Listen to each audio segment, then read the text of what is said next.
Hello, everybody. Welcome to Anathema. My name is Lauren. I am so happy to have you here. We are currently streaming on X, Rumble, Facebook, Kick, and Twitch. And a big thank you to everyone who is live in the group chat. See you guys. Good to see you.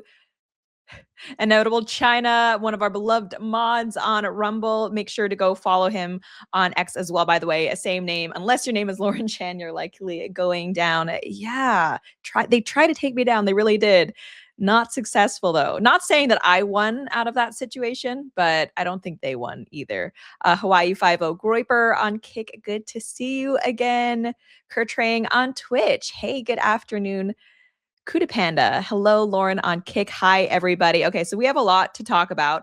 We're going to be talking about JD Vance's appearance on The View. I'm always shocked to find out that The View is still going. It just continues to amaze me that they have a big enough audience of women who want to presumably tune in and listen to a bunch of harpies screeching over each other while simultaneously being just so misinformed about the news. And that's probably the most interesting part of it. Their job is basically to discuss the news, yet they simultaneously, the women on The View, have no idea what is actually happening in the news. Is this just the average MSNBC viewer, the average boomer, their level of knowledge of current events? I don't know. It shocks me.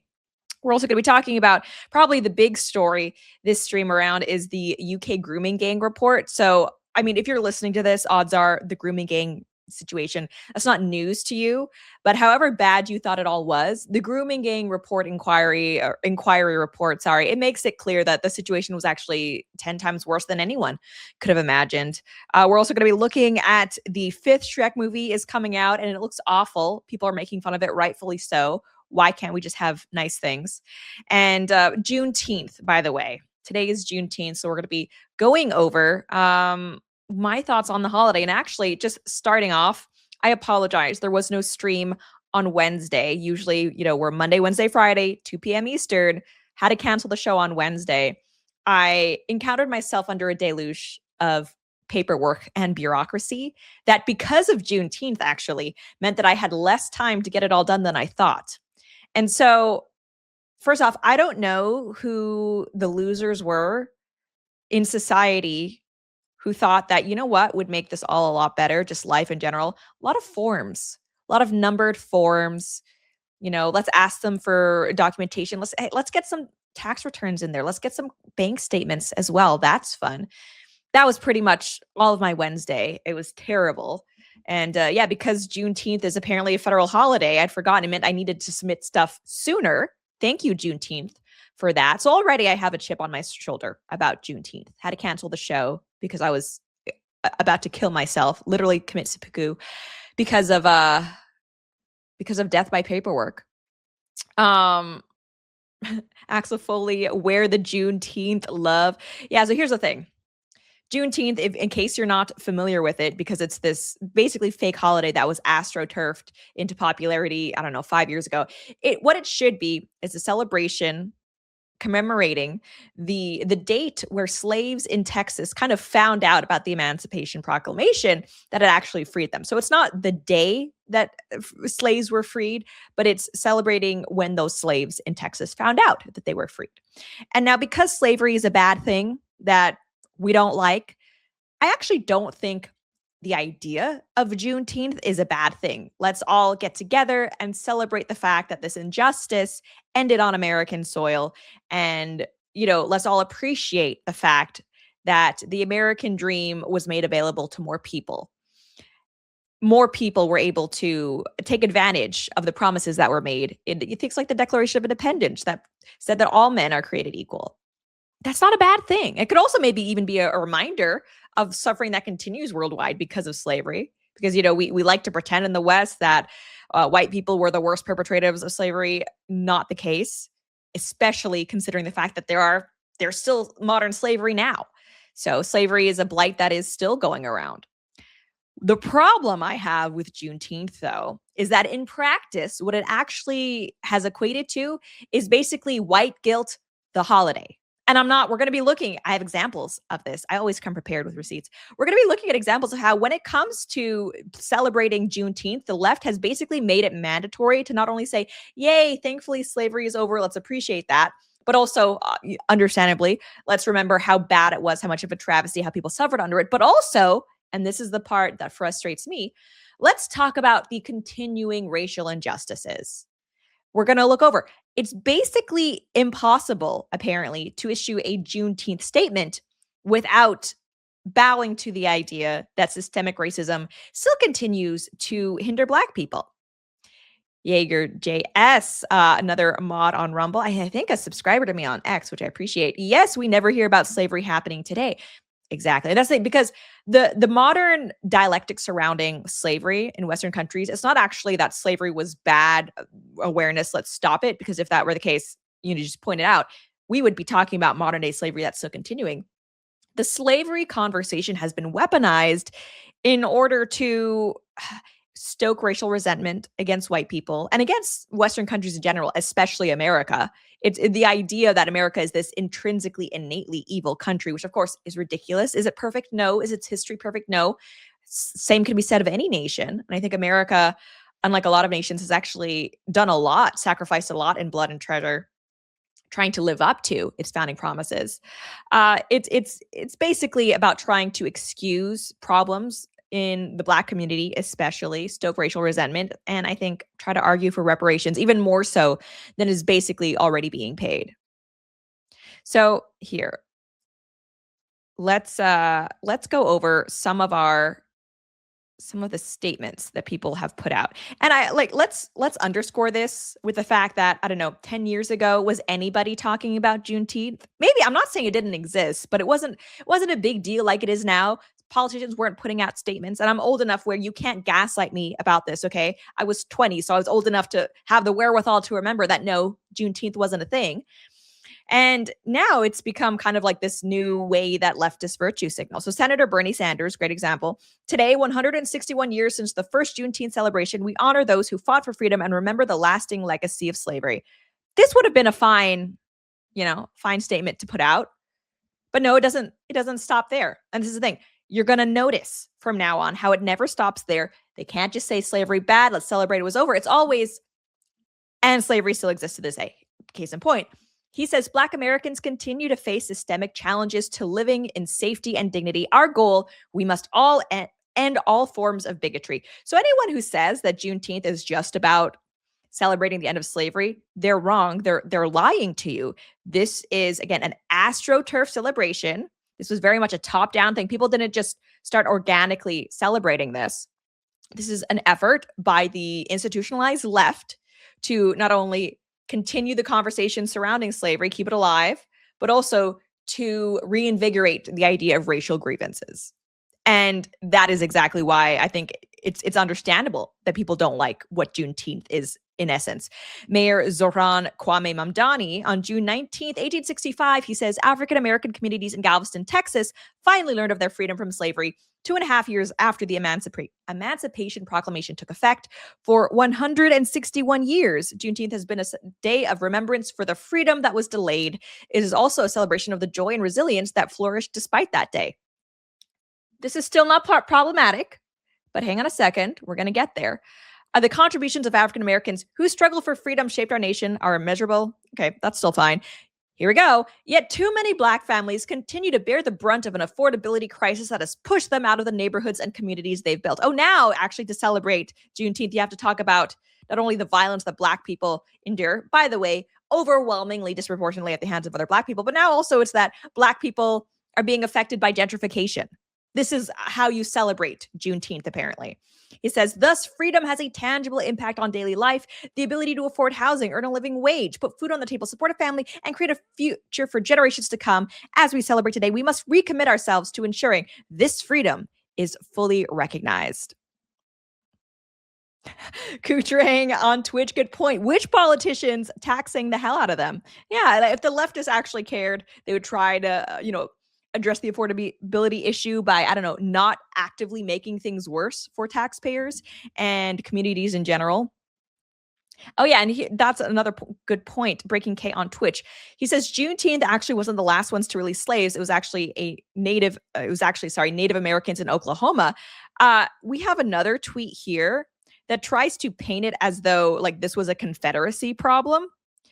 the fact that slaves were released later, there are also northern states that continued with slavery, the practice of it after this.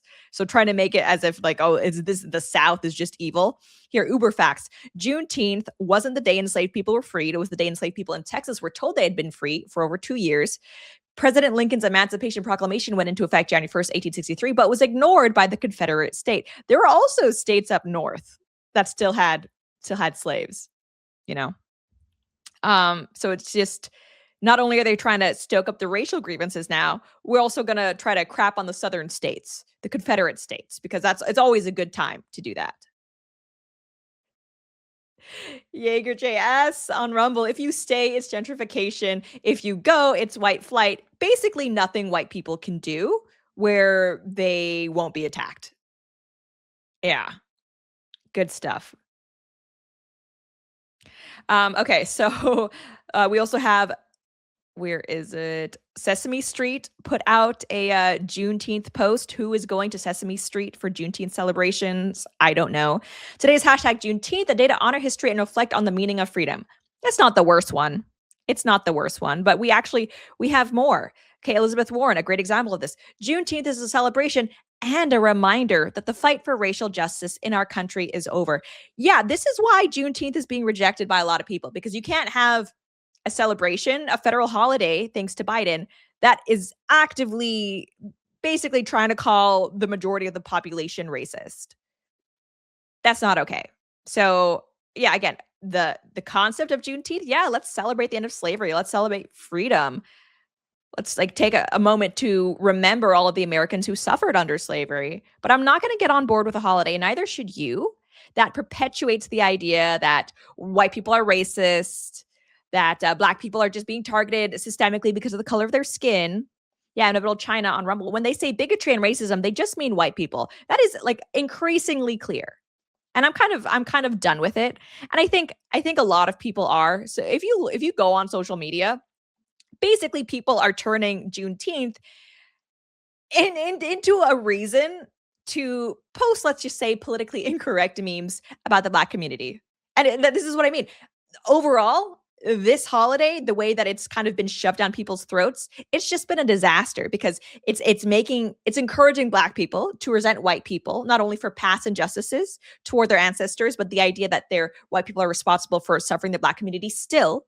And now it's also because white people are basically tired, by and large, of being guilted. It's now encouraging white people to, poke fun at the Black community. And it's like we've gotten now from this more division because of this effort to stoke these racial grievances. No one is more unified. No one is more together. Everyone's just hating each other now.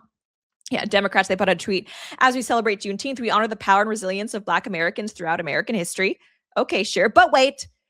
They also say today is an opportunity to reflect on the progress we've made in the fight for freedom and justice, and a reminder that our work is far from over. That's what I'm saying. Every single post. It's not just celebrate Juneteenth. It's also, and you're a racist.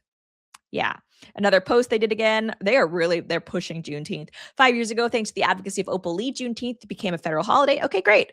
Today we reflect on our nation's journey toward freedom. Good stuff.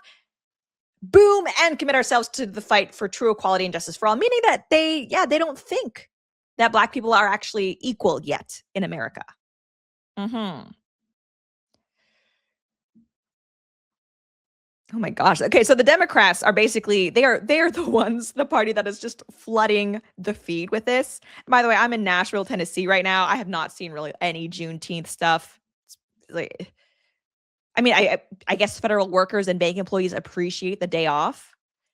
Yeah, the House Democrats, they say, as we celebrate, we must also recognize the work ahead. House Democrats remain committed to the fight for equality and justice for all. 10, 15 years ago, not only was actually, yeah, I would say we're there. I think we're past peak woke. Peak woke was probably 2020, between 2016 and 2020. But 10 to 15 years ago, like major political groups just paying lip service to yes, we're still racist. We're still bad. I prostrate myself before you. It wasn't happening. Chezzy G269 on Rumble. Now, can we push forward and acknowledge we're all still tax slaves to the system? Yeah, 100%. That is true. And that actually kind of factors into my frustration with the paperwork, because you're never doing this amount of paperwork for a good reason. It's never because, I don't know, like I've won some sort of pony lottery and I just need to fill out forms so I can get my pony. It's always, okay, I need to fill out forms because, I don't know, insurance is trying to screw me over. It's because the taxes, they, want to take a lot of my money and maybe I want to try to get a refund. Like, it's never a good thing that requires all this paperwork. It's terrible. Yeah, Adam Schiff, again, today we remember the struggles and hard-won fights of previous generations against racism, bigotry, and injustice. We must also recognize the significant work that remains in the fight for equality. I am shocked, honestly, that they have been as successful as they have been at trying to shoehorn this attempt at like white guilt on people.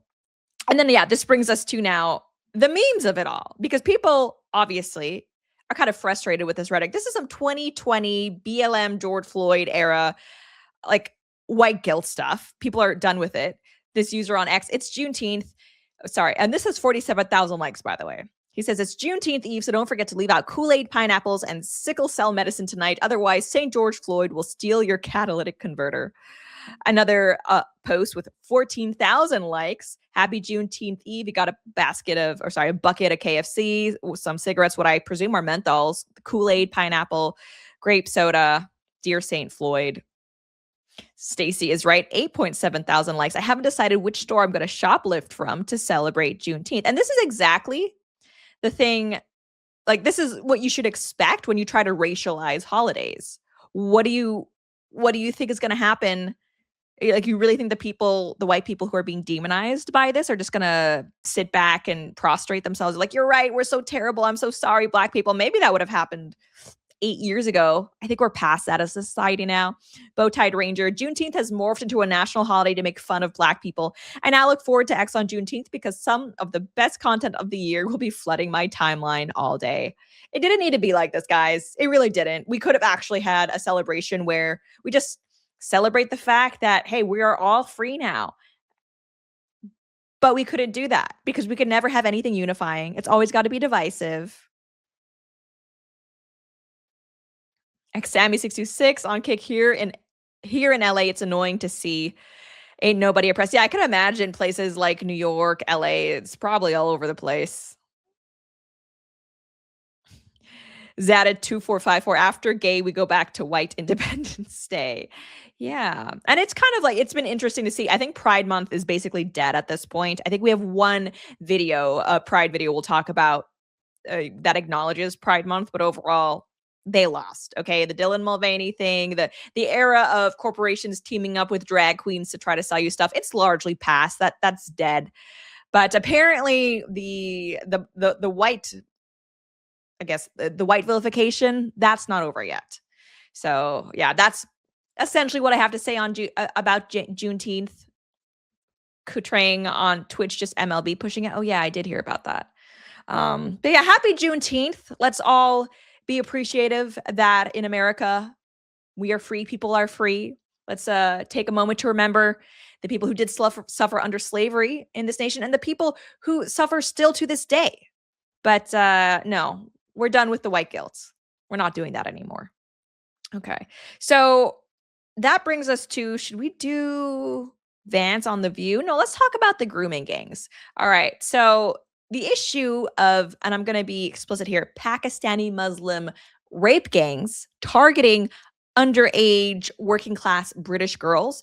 This is an issue that has been going on for literally decades in the UK. People like Tommy Robinson were vilified to the point of actually like going to prison for trying to raise awareness about it. But this is a real issue. For decades, the left and even, in the UK, mainstream conservatives, they have tried to gaslight the public. They've tried to hide this issue, pretend it doesn't exist.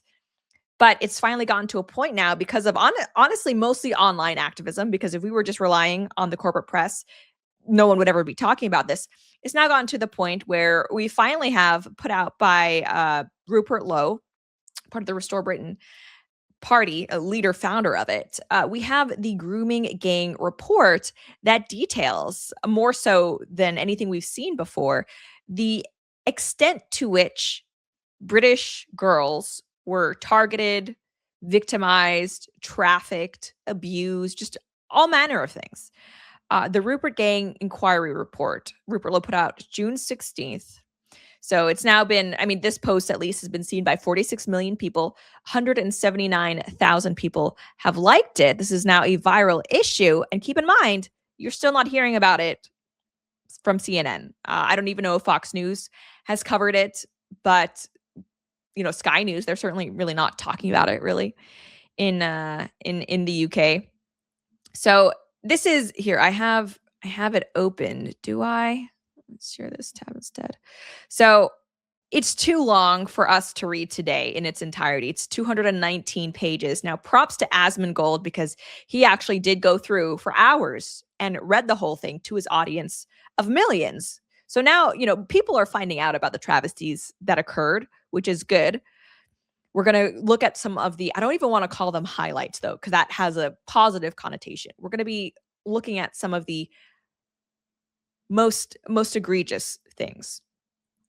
And also look at some of the pushback that is still happening to people who are attempting to raise awareness of this. Because funnily enough, there are still people, despite like all of this testimony, this whole investigation, who think that it's not a big deal. The real travesty here would be if we used this to politicize or demonize migrants. Like, we're still seeing this type of rhetoric, which is insane. Yeah. Epstein emotes on Twitch, props to Asmongold, 100%. He has like more courage covering this than all of the British press and political class combined. Jaeger on Rumble, Keir Starmer and the Labour Party are absolute traitors to the people of UK. So as we will see, people who were in charge and helped cover this up, there needs to be consequences. If not only the rapists don't get prosecuted, but also the politicians and the police officers, if they don't get prosecuted, thrown in jail, at the minimum prison, I think death sentences honestly are warranted here. We're going to be looking at it, but if they don't get thrown into prison, it will be a huge injustice.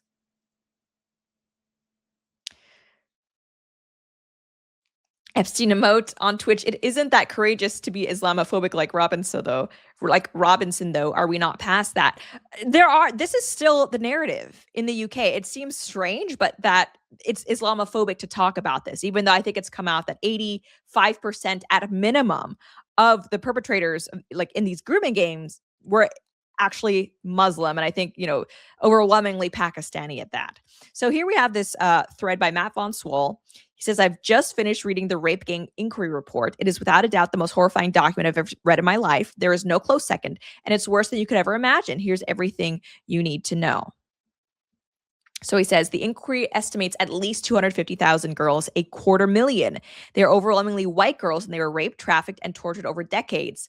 The 250K number is the minimum, the floor. There are likely even more than this. And so this is an estimate. People are already saying like, oh, that's an exaggeration. There's no proof of that.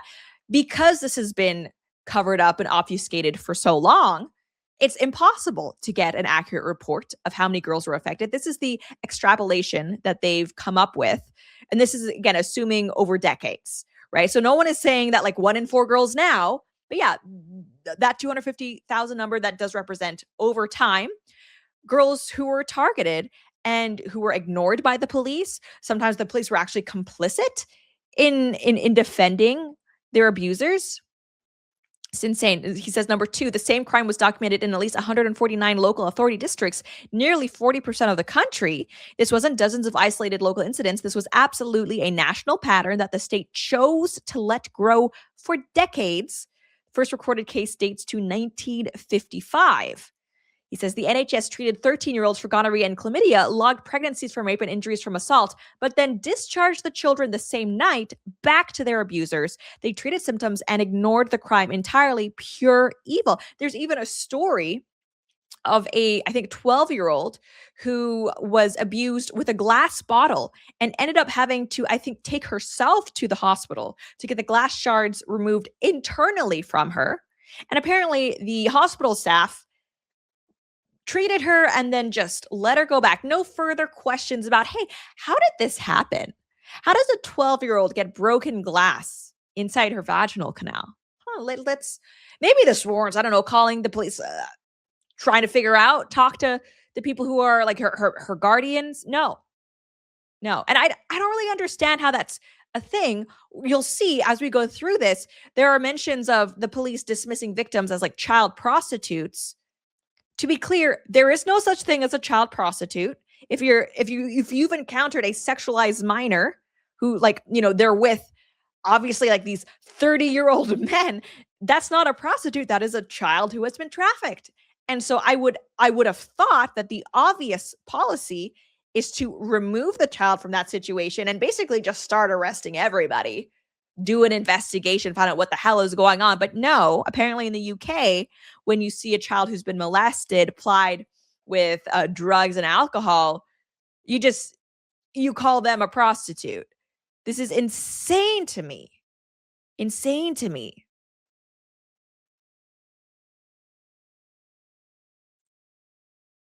Yeah, Nick probes on Rumble. They skewed the data, they hid it, and not that the truth. Okay, and now that the truth comes out, they say show the proof. Exactly. There's no proof because they destroyed it for years. They discouraged action from being taken. Yeah, Fallen Radiant on Twitch, 100%. It's not a prostitute, it's a victim. Children are not able to consent, let alone to consent to selling themselves for sex. Like, that's not a prostitute. That is a victim.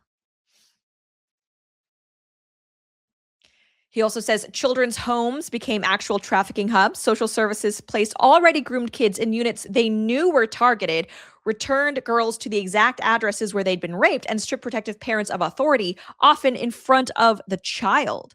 And so, if you're wondering how this happened, where are the parents? There are cases where parents like were concerned with who their daughters were hanging out with, what was happening. They try to go to police, and sometimes the parents would actually be the ones who were arrested.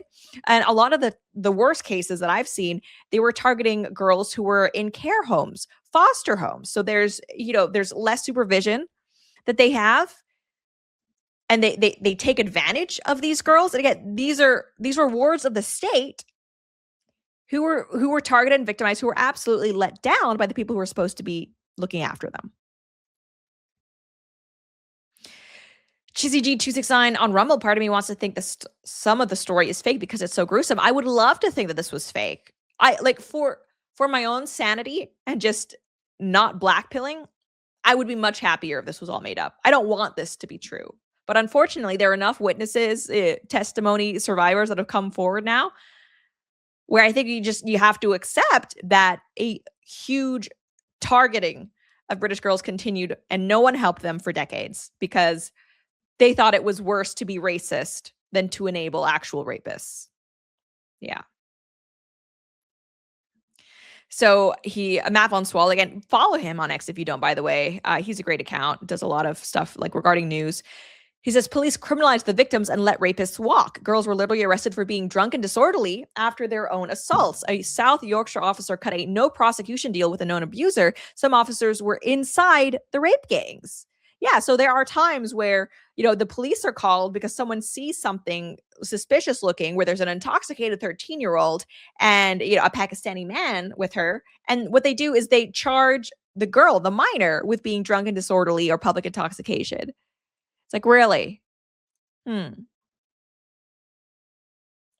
Notable China on Rumble. I've always thought the UK is ahead 10 years of the US in terms of government cover-ups and spying, and I fear this will be the US's future. I don't know. And see, that's the thing. I wouldn't be surprised if people like Nick Shirley have raised this concern. I would not be surprised if it turns out that actually there are similar things happening in the United States in some of these communities. I mean, just look at how much Somali fraud has been going on under people's noses, that they've blown the lid off of that. Imagine how much more crime has been covered up just because the people in charge don't want to talk about it. Kutrang on Twitch, CBS has issues too. Oh, 100%. Like the foster care system in the United States, it varies by state to state, but it has problems as well. And it's, when you think about the suffering that children are going through in the world, honestly, it's enough to just bring me to tears sometimes. Think about all the British girls who were targeted, who even knows what's happening in the US. And never mind, these are the Western developed countries where kids do have more protections and standards of living are higher. Imagine what's going on in actual Pakistan. Madeline, while pregnancy was used as a weapon, girls were deliberately impregnated for control. Some miscarried from trauma, some were forced into abortions, and the state took the babies while leaving the mothers in the same houses where the abuse continued. Survivors described red rooms for extreme torture, daily rape being passed between brothers and friends, and trafficking across county lines, in some cases shipped to the Middle East for forced marriage. All of it was filmed for blackmail purposes. Schools literally saw older men collecting girls at the gates and heard disclosures of rape on school grounds. Their response: exclude the victim. In fact, taxi licensing renewed permits for the very drivers who were the logistical backbone of the trafficking networks. Whistleblowers got punished, not rapists. Social workers were suspended. Parents hit with home raids, asset freezes, and gag orders. Records were shredded. In one case, a father was screamed at by police to stop reporting his own daughter missing. Yeah, the overwhelming majority, it says, of the rape gang networks consisted entirely of men from Muslim backgrounds. Between 87 and 95% of the men involved in the rape gangs were Muslim, despite them being 6% of the population. And here's the thing. Okay. Yeah, there are predators of every background. That's true. But what's really concerning is obviously the overrepresentation of Muslims and specifically Pakistanis here, right? Because the PC language is like an Asian grooming gang. Okay. It's not like these were Chinese. They were Pakistani. And I'll even go further. It's not as if, these were Emirati Muslims either. No, these were specifically Pakistani Muslims who were responsible for this grooming gang. And you hear these stories of men in these grooming gangs calling 20 to 30 people he knows to come and rape this poor girl. I don't know about you, but I don't know a single person who I think would participate in something like that, let alone a whole entire network. Like, obviously, this is not an individual problem. This is a systemic problem because entire families, extended friend groups were participating in this.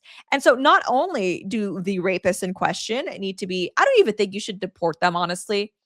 Just execute them. What are we doing here? These people, they're human garbage. It shouldn't just be them that are punished. It should be the family members who knew about it as well, because the family members knew. Why did they say anything? And it's the same thing with the Vikram Digwa case that we just saw. It's because, the loyalty in a lot of these immigrant communities, it's not to their white neighbor, it's just to each other. So they don't view themselves as part of the broader British community where hey, a girl who I care about is being attacked. Let's go report that, try to save her. No, they view that girl as an outsider, outgroup. They don't care about her. They would rather protect their own community than risk go to the police to try to help a white girl. It's disgusting. Yeah. We're going to it's hard to listen to, but we're going to read some of the actual excerpts of the report.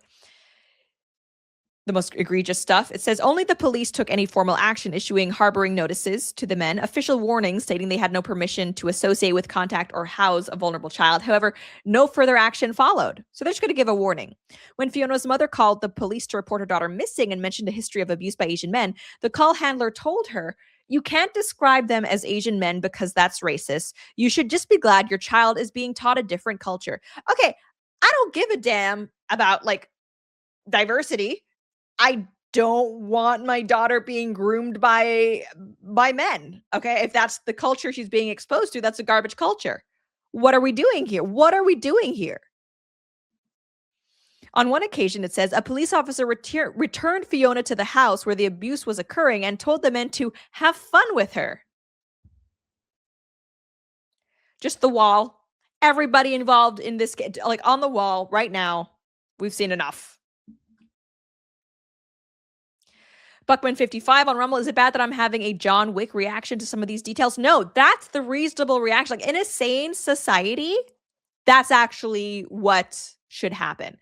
And so I used to have a colleague, this was back when I wrote articles for RT, which is I know a scandal now, but they're, Larry King worked with them. So I had a colleague, I was doing a report on something to do with, I forget whether it was a girl who had been raped. I forget whether this was in the UK or in America, but I mean, basically, like there was like a trial and everything, and the guy got off with a slap on the wrist. And that guy who's Russian, he said, it's like it's interesting how different our cultures are because like in Russia, like we would just like beat the crap out of him and he'd probably just be murdered. And it's like, yeah, that's probably what a healthy society would do to pedophiles, to rapists. And actually, good on Florida. I think Ron DeSantis signed in death penalty for child predators. We need more of that energy rather than this whole slap on the wrists. We're going to punish the people who report the rapes more than the rapists. I've made fun of like feminists for complaining about rape culture because there's none in the West. Okay, I stand corrected. This is actual rape culture. Yeah, the idea that it's worse to be discriminatory against Muslims rather than stand up to like actual predators, that's rape culture. Yeah, another excerpt, it says, in a separate case, Anna was living in a children's home in Bradford in 2002. From the age of 13, she was raped and abused while in the home, and at 15, she was forced into a Sharia marriage. Her social worker attended the marriage ceremony and permitted her husband's parents to foster her after she became pregnant. The parents received a fostering allowance from the state. What? This is insane. This doesn't even sound real. This is like the level of just how complicit the British state was in all of this cannot be overstated. It really can't be. And so, like, I mean, officially, UK government, you have no moral high ground to stand on whatsoever about anything. And it's like, they've just passed the social media ban for under 16s. Okay, read this, think about this report, and then also ask yourselves, do you really think the UK government cares so much about the well-being of minors? And that's why they're trying to ban them for social media. Obviously not, right? It's very obviously not. Sammy Woodhouse, she put out a post saying, this morning I appeared on Good Morning Britain in a live interview about the grooming gangs. Before I went on air, I was told not to mention the race of the perpetrators. I, of course, didn't listen. I have now received an apology from the editor. My interview is below. A couple of months ago, by the way, and I said to him, there's a lady, she wants to go on record. She's got evidence about trafficking, about rape, about the murder of multiple children, and they can't even be bothered to reply to my email. Now, when we announced quite recently that we was going to start naming the individuals involved and the professionals, because this weren't just about the gangs operating, they was allowed to operate. We had 3 forms of contact on the NPCC. I think it's been for about a week. So in those emails, they said that they wanted to try and safeguard the people that we was going to name. So there still seems to be a... Yeah, so they're make no mistake, the people who were involved in all of this, they're still in power. So not only are they not in prison where they belong, but there also haven't been any mass firings that I'm aware of. So is anything going to change? Probably not at this point. Nothing's been done. Maybe I hope the outroar continues to grow until people are held accountable. But for the moment, assume everybody who was complicit in this, they still have their own jobs. Basil the Great, the victim testimony of Chloe from the rape gang inquiry is horrific. Abducted by a Muslim abuser, raped her at 12 years old in a graveyard, raped her with a whiskey bottle which broke off in her vagina. This is the story I was talking about. NHS removed the pieces but asked no questions, plied with drugs and drink, told police she was having sex with adults, but was dismissed as a child prostitute. Again, that's not a thing. Okay, that's not a thing. So if it's not already, which I don't understand how it could not be, but if it's not already policy in the UK for healthcare professionals, educators, and the police especially, if you get wind of a child who's being sexually abused or having relations with, you need to investigate that. You can't just sweep it under the rug. Even if the abusers are brown, actually, you should probably try to help that kid. Yeah. Passed between men daily for years. Police found her with abusers, but released men after no investigation. Chlamydia in throat/vagina, gonorrhea, warts, PID at age 13. Clinic said nothing. Never mind. We just have like a 13-year-old with, this whole list of STDs. Probably fine. Kids these days, they get no. Prison for everybody. Hawaii 5-0, Groiper on kick. All the English people I know are making preparations to leave the country permanently. All of the people who are awake are just leaving. It's a lost cause and they know it. I know so many good, like, great British people who are so disillusioned with their country. And it's kind of, do you encourage them to stay? Do they stay and try to take back their country, or do they just recognize that things are too far gone? I don't have the right answer. I don't have the right answer. If you're a Brit, I don't know what you do at this point. Notable China. Rumble, is there realistically a political solution to this? A vote restore. If you are going to stay in the UK, vote restore. That's the only way forward. All of this happened, by the way, under conservative leadership. No. More reports on this poor Chloe girl as she got older. It says, gang invaded her home, orally raped her on her sofa in front of others, raped with objects, forced to house and witness abuse of other children, spiked with heroin, leading to addiction and anorexia, coerced into Islamic conversion and marriage to an illegal migrant abuser who beat her daily, gave birth to a child with health issues from her damaged body. This all happened in Britain to our girls. Yeah. And yeah, while CNN, Right Angle News Network, points out, has been playing pretend investigative journalist for the past few days at the Reflecting Pool, they refused to cover the UK's immigrant grooming gang scandal. Yeah, they're more concerned about algae, which, like, this is the most manufactured boomer story about the Reflecting Pool. Like, the algae, I don't care. There are actual problems. CNN doesn't want to touch the grooming gang issue. Yeah. Okay, so we do have more about the grooming gang to go over, but first I do want to say a big thank you to our sponsor, because believe it or not, when you do this type of content, not very easily monetizable, so we do always appreciate our sponsors. And today I'm going to tell you about Native Path Antarctic Krill Oil, because you guys know, or at least you should, that I'm way into all the nutraceuticals, all the health stuff. Just give it to me. I got this from my bathroom because it's actually the bottle that I'm using. But this episode is brought to you by Native Path Antarctic Krill Oil, omega-3s, and astaxanthin for heart, joints, and memory. So if you're someone who's been taking fish oil for any number of reasons, whether it be your heart, joint, or memory support, here is something you should know. And it's kind of bad news. Research shows fish oil is 50% less absorbable than krill oil, meaning you're taking it, but it's not doing as much for your body as another source like krill could be. Fish oil omega-3s are in triglyceride form, which krill oils are in phospholipid form, which is the same form. And those phospholipids are the same format your cell walls are made of. And what that means is krill oil gets into your cells immediately.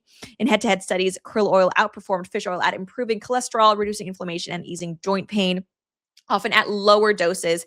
Native Path Antarctic Krill Oil is sourced from pristine Antarctic waters, contains the powerful antioxidant astaxanthin, and comes in tiny soft gels, no fishy burps. So this capsule, they do smell of the ocean, but there's absolutely no aftertaste and no taste when you're actually taking them, which I really appreciate. So you can learn more and grab your special discount plus free shipping today at getkrill.com/Lauren.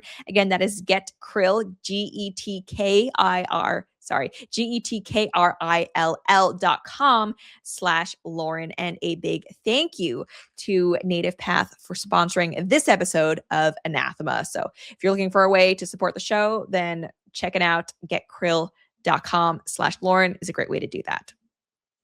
But now back to a more serious issue. Oh, Catholic Kong on Twitch with the celebration emotes. By the way, guys, if you haven't seen the last couple episodes, we do have new emotes for subscribers on Twitch and Kick, and I think they are a lot of fun. All right, so what's been interesting as well is to kind of look at Keir Starmer's personal relationship with this issue, because obviously, Keir Starmer, he's the prime minister. People are asking for him to do something. But I think what some people don't recognize is the fact that before he became leader of Labour, he was actually directly involved in trying to cover this up. AF Post explains the independent inquiry into the UK's rape gangs show that while Sir Keir Starmer was Director of Public Prosecutions, the Prime Minister let off over 13,000 suspected pedophiles and rapists with warning letters, most of whom are Pakistani Muslims. Yeah. Catastrophic failure is, I think, an understatement. Yeah, it has been reported that while he was director of public prosecutions, 13,000 suspected rape gang members and pedophiles were let off with warning letters. There are people who have been like jailed for social media posts. Suspected pedophile rapists, warning letters. Because they're Pakistani Muslims. So this is what we talk about, with a two-tiered justice system. This right here. You can rape a British girl if you're a Pakistani Muslim and you get a warning letter, if that, apparently. But you post online if you're a white person about how you don't like that, and then the cops are going to they're going to show up at your door. Yeah. It also says in this excerpt, as stated earlier, the mayor of London, Sadiq Khan, repeatedly insisted there were no grooming gangs operating in the city. He described evidence from whistleblowers as politically motivated. Again, the real travesty with the grooming gangs are the way that the right wingers are trying to weaponize it. Yeah. Yeah, I don't know. Call me crazy, but I don't think a strongly worded letter is the right response to this. And so, yeah, there's still people like this who are trying to like minimize it, detract from it. And here we have, I was not familiar with this person, someone named Donna Rachel, who calls herself like an advocate. Her bio says, yeah, British Jew not going anywhere. I laughed at Restored, then everyone laughed at Restore. Elon wants me jailed. She describes herself as an advocate for grooming gang victims, in that she apparently has like a website for survivors. To be clear, she charges a membership fee for survivors. But she went viral in a very negative way because of her reaction to the grooming gang issue. So, this is a big hallmark report. Finally, this issue is getting attention that it deserves. It's raising conversation. People are calling for action because all these atrocities are being exposed. You'd think that someone who is supposedly concerned for grooming gang victims would think this was a good thing. But no, for some reason, this individual, Donna, who really just seems like she's here to try and subvert like the movement to get justice for the grooming gang victims, she had this very strange response that she's been raked over the coals for, I think, rightly. Let's look. The Rape Gang Inquiry report is out. Okay, so if you're watching this, if you're listening to this as a podcast on one of the podcast platforms, and by the way, thank you, our podcast listeners. Let me describe the fact that she's actually laughing now. If that wasn't clear from the audio, she's laughing, shaking her head. She can't believe how ridiculous this is. Yeah. Is this the right response to the reports that we've just heard about? Mass targeting of British girls? I don't think so, personally. Maybe that's just me. And I'm going to try not to laugh because it feels mean. I haven't read the whole thing. It's 219 pages. It's only just come out a couple of hours ago. Okay, so this time last year, I went to Alice. So just, this is not the vibe. We're not, some people have only just reacted to her laughing. We're going to watch the whole video, or at least more of it, to give her benefit of the doubt. But, yeah, discussing response, not the vibe. Not the vibe. Even if you have issues with the report, as she claims to, the British people are just realizing to the extent to which they have been targeted and victimized in their own country, what their daughters have been going through. Laughing about it is not it. Laughing about it is not it. I'm going to try not to laugh because it feels mean. I haven't read the whole thing. It's 219 pages. It's only just come out a couple of hours ago. Okay, so this time last year, I went to Alistair Harrison and I explained to him that in order for the report to stand up to scrutiny when it was released, it needed a proper methodology, and it needed a proper, what do they call it? Terms of reference, okay? And that he needed somebody to create that, preferably with somebody with expertise. Although I said, I have some expertise being a journalist and having written reports, I was happy to do that kind of work. But ideally, it needed to be somebody who actually had, like, you know, proper grounding in things like statistical analysis and research methods and all that kind of stuff, right? So, so I actually wasn't going to do it myself. I was going to find people who do know how to do that thing, but I was going to at least steer it because I know what's kind of meant to, you know, be there. Obviously, none of that got done because Alistair Harrison said to me, "We're not going to pay you," and I said, "Okay, but you still need someone." So right now she's just complaining about the fact that she wasn't hired. Part of it, she doesn't like the people who were. And then she has this post has the most petty, ridiculous complaint. Enterprises. That is the grooming gang, right? It's a criminal gang. And the two are very, very closely linked to more rural areas. They have phone lines. Okay, hang on. So the issue, what this is captioned with, is county lines are phone lines, not border demarcations. You can't traffic people over them. The rape gang inquiry report is junk. She's laughing, taking issue with this because she doesn't like the fact that the phrase "they were trafficked across county lines" was used. What? Okay, what's happening with my...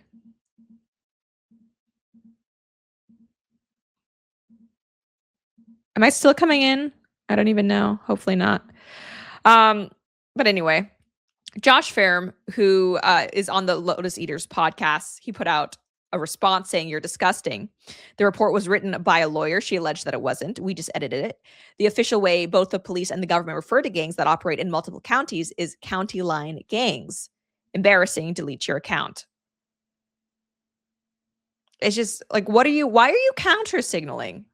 Like, it just seems very evil. Yeah, shoe on head. This is the crap you think you're smugly, glibly debunking by nitpicking semantics. Effing evil freak. Yeah, and then she has more excerpts here. It says, at 14, Fiona was abused by a man known as Rambo. He had entered Britain illegally at the back of a lorry, previously castrated in Pakistan as punishment for child abuse. He then fled to the Philippines, where he allegedly attacked multiple women and children with a large knife. The origins of his nickname: Rambo was locked in a room with two girls and subjected them to extreme sexual torture.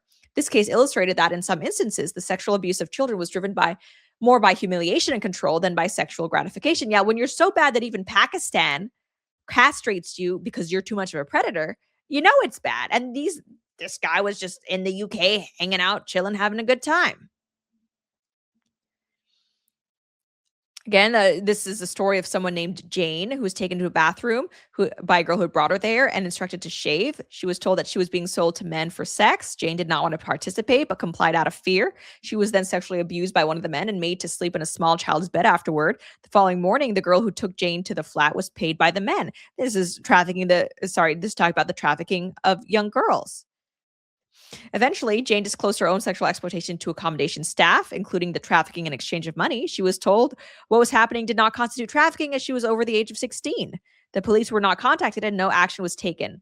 Jane was blackmailed by staff with the threat of being blamed for the exploitation of her and others if she took her complaints any further.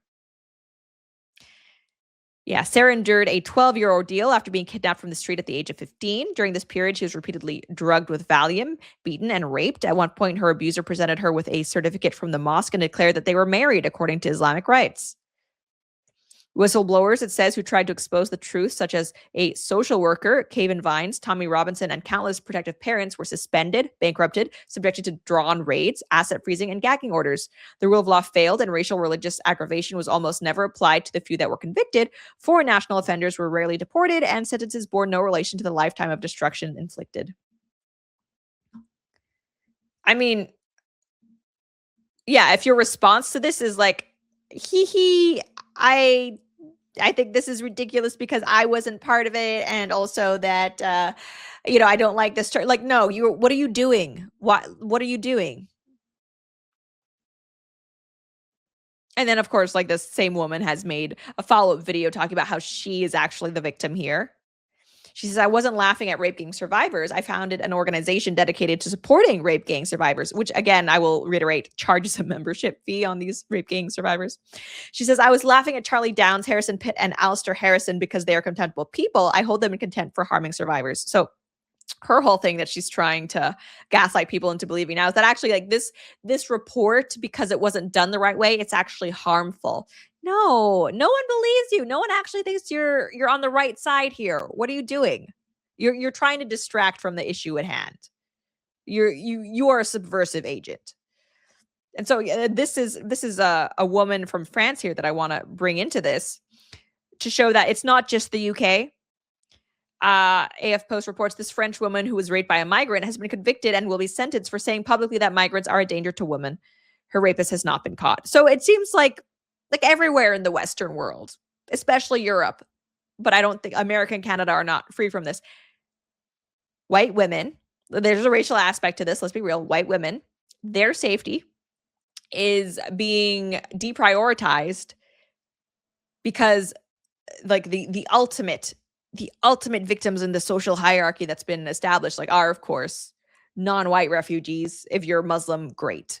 So because a bunch of progressives have decided that white women are actually privileged, basically white women are no longer safe.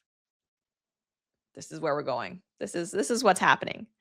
No mass protests or posts from feminists that I've seen, by the way, about this report, the injustices, all the girls who were literally groomed, trafficked, this actual rape culture that exists in the West.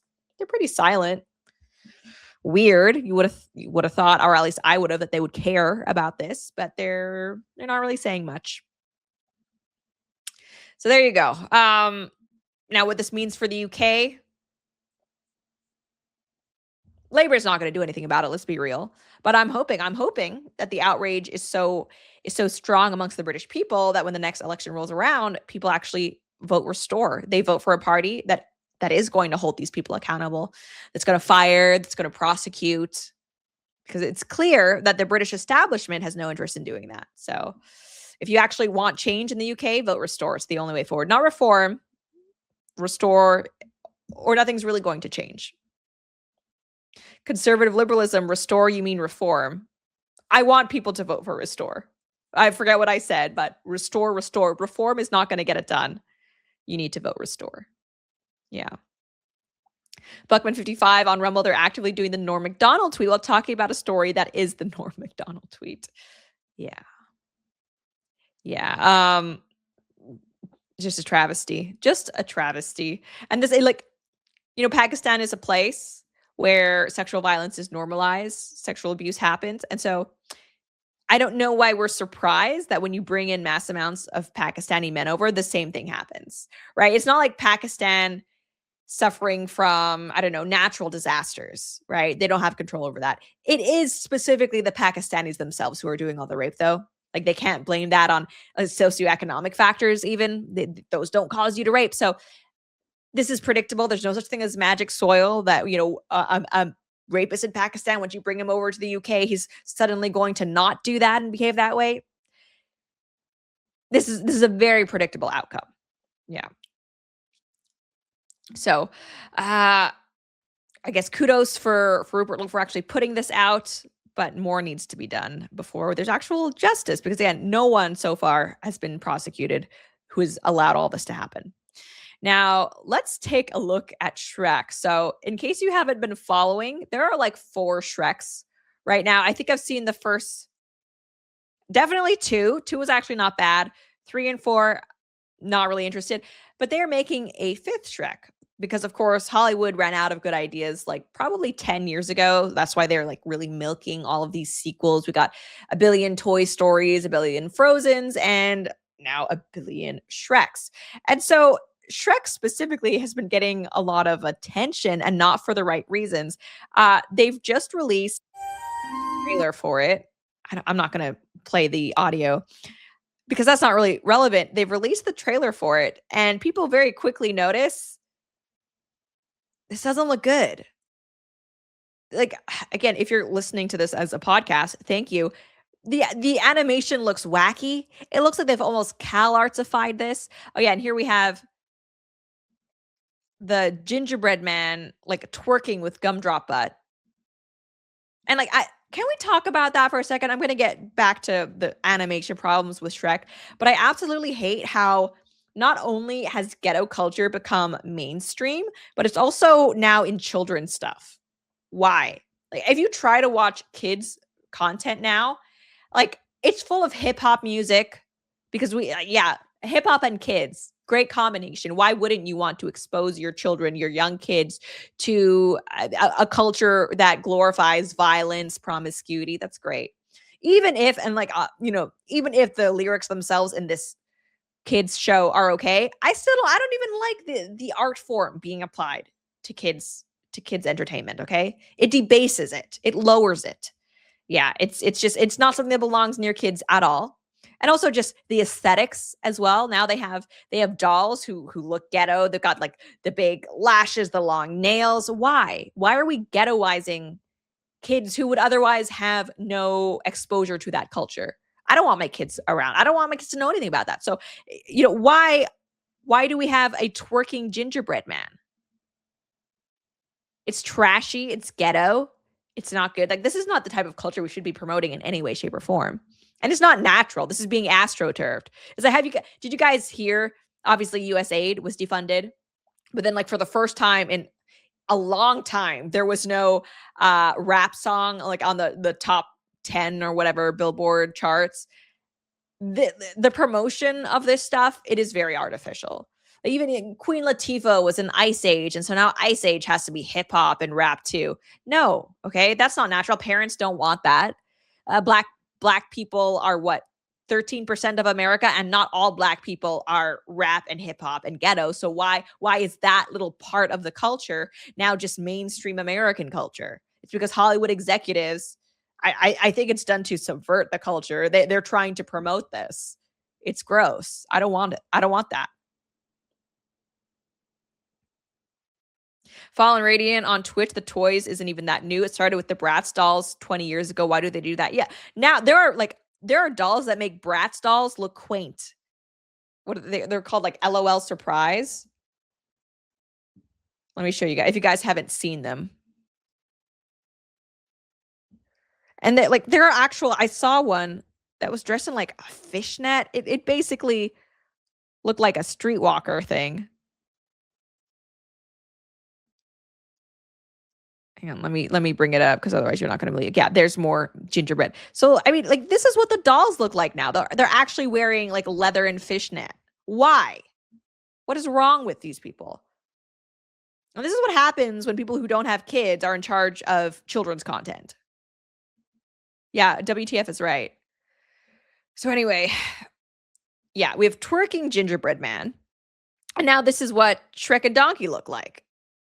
And they did an entire character redesign. And that actually, the character redesign, we're not seeing this for the first time, but they reworked the plot of Shrek 5. I think basically what happened originally was they released a trailer and everyone guessed that what the plot would be, just super feminist and ham-fisted and obvious. So I think they had to go and rewrite it. But anyway, I was hoping that they would have, since they're going back to work on it anyway, fixed the animation problem, but they didn't. And it still looks awful.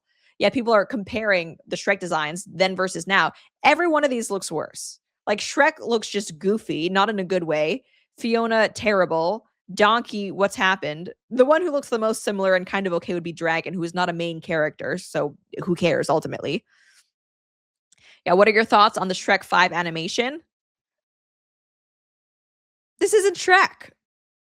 This isn't Shrek. That's not Fiona. They gave like their kids the typical Gen Z broccoli haircut. Why? Who made this decision? Why would you come in on the fifth movie and change it so drastically? Mactronic Man on Twitch, maybe. He has a good point here. He says, I have a feeling it has to do with offshoring animation. A lot of foreign countries subsidize U.S. film studios to film/produce special effects there. But I still feel like the animation style should have been the same. I feel like this was an intentional choice. Yeah, these new Shrek character designs look AI generated, people have said, and I agree. It just and I mean that in the most negative way. This looks like a basic knockoff attempt of what Shrek is supposed to look like. Apparently, yeah, this is actually a good use of AI, tried to fix the trailer by having AI redo the characters to look more like they used to. And it looks so much better. It looks so much better. Looking at Like looking at the new character designs, it's actually uncomfortable for me. And I know some people might say like, okay, well, you're an adult. Why do you care what Shrek looks like? Who do you think makes the decisions or should be making decisions over kids going, like what movies kids sees? Obviously the parents. So, okay, as a parent, yeah, my opinion on Shrek 5 actually does matter. It matters a lot. I don't know why they're doing this. Anyway, so I hope the movie is well written, but I fear ultimately that I won't be. It's probably some like feminist messaging again, quick money grab, and it looks terrible. It looks bad. Not happy. Jimbos, hey, good to see you in chat. Woke Shrek, disappointing. Yeah, very much so. Okay, so now let's talk about JD Vance. So JD Vance, he actually ventured into the belly of the beast. He appeared on The View. Again, how is The View still going? I have no idea. But it is. And let's look at some clips. Hang on. Actually, before we look at clips, though, let's check out. There is the photo posted by the official account of The View, like welcoming JD Vance to the show. Look at, what's her name? Sunny Hostin. Why can't I make that bigger? Anyway, look at her face. This is the only expression she can muster. If you're listening to this, she basically looks constipated, like she's trying to push out a smile. It's not working though. And it's like, the majority of white women voted for Trump. And yet none of these women are Trump supporters. I think like a while ago, the people who I guess are responsible for producing The View, they tried to have like the token center-right Meghan McCain on the show. She left it. And so like who they have, Anna Navarro, who years and years ago claimed to be a disaffected Republican, but she's basically just a leftist. And she was like anti-Republican. She was one of the anti-Republican Republicans even before Trump. So it's just, she's one of these people where she makes a name for herself in leftist circles for being the person who used to be right, but just happens to disagree with every single thing the right does now. And she thinks that the right should return to being sane by being exactly like the left. Right. Jennifer Rubin is another one who used to like do that same grift. But anyway, yeah. So obviously Sunny Hostin does not look happy about it. So let's look at some of these clips. Here, this is one of the ones that has, wait, that might be too long. I want to show you guys clips, but I also don't want to have to sit here and watch an entire episode of The View because I won't do that to you. But here, let's look at this. First of all, it's been well covered that I was a critic of Donald Trump back in 2015 and 2016. Now, obviously, I'm sitting here as the Vice President of the United States in the Trump administration. Well, Joy, little humility, actually. I think that when you make predictions and those predictions turn out to be false, you got to ask yourself, well, what made me wrong about that? What did I not understand or not appreciate? For example, I said that Donald Trump's economic policies would not lead to wage growth. They did in the first term. That was actually a major, major thing. I said that we couldn't bring back any of those factory jobs because I kind of had given into this idea that those jobs were disappearing. But actually, Donald Trump, you saw a manufacturing boom during that administration. So there's a certain point. Let me just this question. So there's a certain point where you say, I made predictions about this. I ended up being wrong. Yeah. And in politics and anything, I think it's important to just say, you know what? I got some things wrong, and I was. Oh, what a shockingly level-headed and reasonable response from JD Vance. And actually, so JD Vance infamously did, I think he at one point compared Trump to Hitler. This was obviously before he was VP.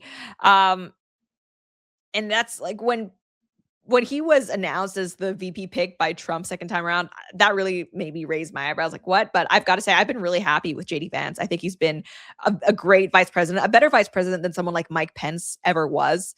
And I think it seems like he's a lot more engaged in the administration than Pence ever was. So if you're not familiar with how U.S. politics works, basically the only kind of defined position that the vice president has is to preside over the Senate.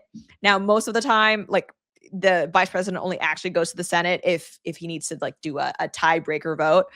But aside from that, the vice president, what the roles are really varies from president to president. You have, vice presidents who don't really do much of anything. People like Mike Pence, people like Kamala Harris, or you have people like Dick Cheney who are like actually really, really involved.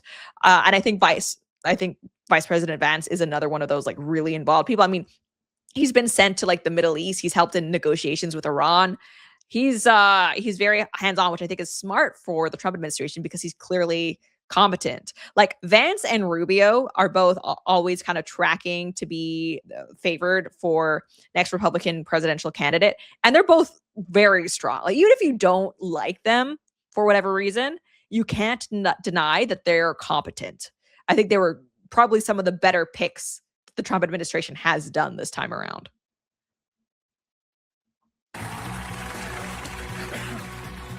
I was surprised at how tall you were.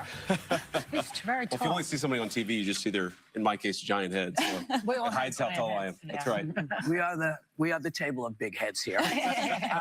So this is a show of MAGA Republicans, right? That's what my media team told me. Okay. So uncomfortable and hostile.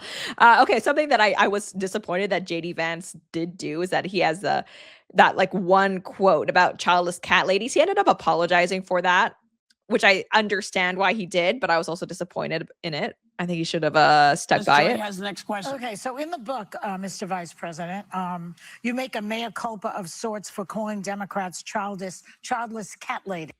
Okay, hang on. Lucien Lachance 4 says Vance is unqualified to be VP. I mean, I don't see how he's unqualified where he was a senator. So that's a pretty good qualification to be vice president. Again, especially considering the fact that the only official duty that the vice president has is to preside over the Senate. JD Vance specifically has experience with that. And I've actually been surprised at how involved he's been in with stuff like the Middle East. Oh, man. My most boneheaded comment. You say that in the book, that it was boneheaded, which it was. Thank you. What were you thinking when you said that? So Joy said when we were off air that I'm fine, which I think is about the best endorsement that I'm going to get out of Joy Behar for a Republican. Thank you. I appreciate that. Graded on a curve here at The View. But, I guess one of the things that I try to do, and I'm always, all of us are always learning. You said you were a lapsed Catholic. I'm a bad Catholic. I think all of us, that's why we need grace as Christians, is because we recognize that there are certain things we can. So I understand why Vance is saying this at The View to their specific audience, but I think it would have been even cooler if he had just stood by what he said. It's like, yeah, a lot of childless cat ladies out there. Got to work on. Right. But here's what I'd say about that. So did that comment actually shed light on something and start a discussion, or did it just close people down? And when I make a comment that just closes people down, instead of trying to appreciate the point that I make, that's a mistake, right? And that's on me to do better. Okay, because can I just say, the point that I'd say on that, Joy, is I do think in a very subtle, sometimes in a more profound way, I think our country has become more anti-family and more anti-child. It's harder to travel. It's harder to go to a restaurant. Mr. Vice President, your grandchild is arriving. No grandbabies yet. Not yet. We're very excited for you and Usha, and we wanted to give you a view once. Okay, just from this clip, this one is my favorite. The one on the far right. She seems the least shrill and unlikable. Yeah, okay. And so Whoopi Goldberg apparently was trying to make Trump out to be anti-Black. And you were talking about people. What did Black people do to this administration that has allowed it to really stigmatize folks of color? And you know how hard it is. Stigmatize folks of color? Who cares about folks of color like being stigmatized? You know what actually matters? Things like crime rates. Okay. Trump has tried to tackle that with the FBI, with sending the National Guard to some of these most unsafe American cities, which, by the way, the deaths disproportionately are Black people. Like we always, in the right-wing circles, we talk about how Black people commit disproportionate murders. They also get murdered disproportionately. That's not good. No, Whoopi doesn't want to talk about that. She wants to talk about how they're stigmatized by the administration. You have folks of color in your family. Sure. So when you see, things, the Emmett Till stuff coming down, or them doing all kinds of removal of information of Black heroes, how does that sit with you? Well, what exactly are you talking about, Whoopi? Because you just I know Emmett Till was the kid. Oh, as if it should just be obvious and taken for granted that obviously the Trump administration is stigmatizing Black people. What? No, I want to know what she's. How dare JD Vance try to push back at the idea that his administration is not just openly and overtly racist? Know what I'm talking about. Actual point. So in a lot of the museums there's so many. You know, where they're taking down. There's so many racisms. It's hard for me to actually even just name one. It's like, I feel like if there were actually that many, you'd be able to name one. The actual history that happened in this country. Slavery happened. All kinds of stuff happened. And okay, like, what is she talking about? Apparently now the Trump administration is trying to pretend that slavery didn't exist. And it seems that it has been very easy for this administration to remove that and also to denigrate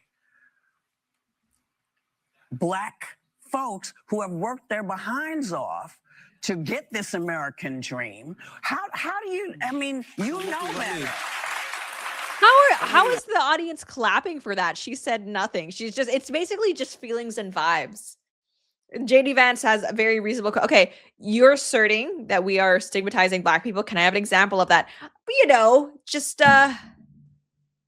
in general, the vibes. I don't like how you talk about Black people.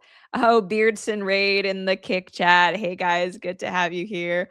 Love Beardson, seeing his beautiful face in the emotes. Good to have you guys here. But yeah, what is Whoopi Goldberg talking about? And I'm sorry, but it's I kind of hate arguing with people like this, where you ask them for specific examples, but they just like, oh, how can you address behaviors if they can't even point to specific examples of the behavior? So Sonny, that was actually a very helpful intervention, because I think the story you're talking about is where, you know, allegedly the administration is holding back the appointments of people based on skin color. I've seen the story. I'm talking about a host of things. I'm talking about Black history getting erased from public spaces. Black voter districts are being dismantled. Black leaders are being silenced. Okay, the Black voter districts. Okay, that's actually one thing. So kudos to her for having a legitimate complaint. But again, it's not that Black voter districts are being dismantled. It's that the Supreme Court ruled that you can't specifically try to gerrymander districts around Black people. So you have like Democrats, okay? So Black people can still vote. Their votes still count, right? You just can't specially segregate Black voters in order to get more Democrat representatives. Plunges on Kick, address the Beardson allegations or we will assume they are true. What allegations are these? I'm out of the loop. Guidelines from our ranks. Where do Americans of color fit in this vision? Because it doesn't seem like we fit. I think, Sonny, my view.